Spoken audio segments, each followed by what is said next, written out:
Sebenze ngokuzikhandla nangokuzinikela iZaza Mahlangu Foundation ukuchugulula impilo yabafundi abatlhogako.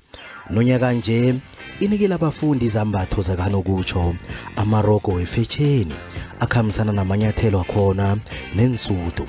Kubonyana bambathe bafanelwe abafundi abaya ku-Matric dance kwaMhlanga eplasini. Abafundi baphiwe ukudla, inselo kwaba kuhle kwafaneleka. Umnikazi we-foundation le uZaza Mahlangu uthi usebenzisane nabanye ababelani ukuphumelelisa umnyanya lo. Uthi nanyana kukhambe kubabdisi kodwana isifiso sakhe ukuthi nabo bathabe njengabanye abantwana abafunda ba. Ngithanda ukuthi abafundini ukuthi i-background yakho as a person it doesn't define you nawumuntu. Ukuthi wena uphuma e-backgroundini ukuthi mhlambe uyatlhaga or abazali bakho abakwazi ukukwenzela lokho wena umehluko ungawenza. Njengabo nje nabaqeda umehluko bazokwazi ukuthi bazenzele kuhle.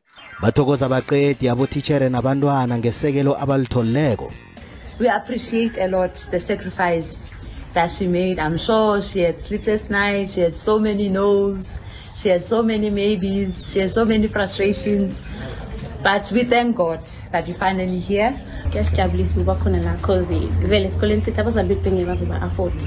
Mara ngokuthi basenzele so kithi sithola siyajabula ngaphakathi. uZaza Mahlangu uthi lo mnyanya awenza qobe mnyaka. Bawuthome ngomnyaka opheleleko. Uthi usebenzisane nabasebenzi bezehlala kuhle ekungibo abamjengise inkolo ezifuna isizo. Uthi nonyaka nje bekana abafundi besikolo selangkloof esihlala sikhupha imiphumela emihle kaMatric. Ngomnyaka opheleleko sithole i95%.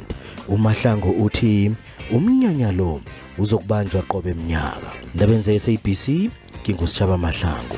Ngibika ngise Auckland Park eJohannesburg.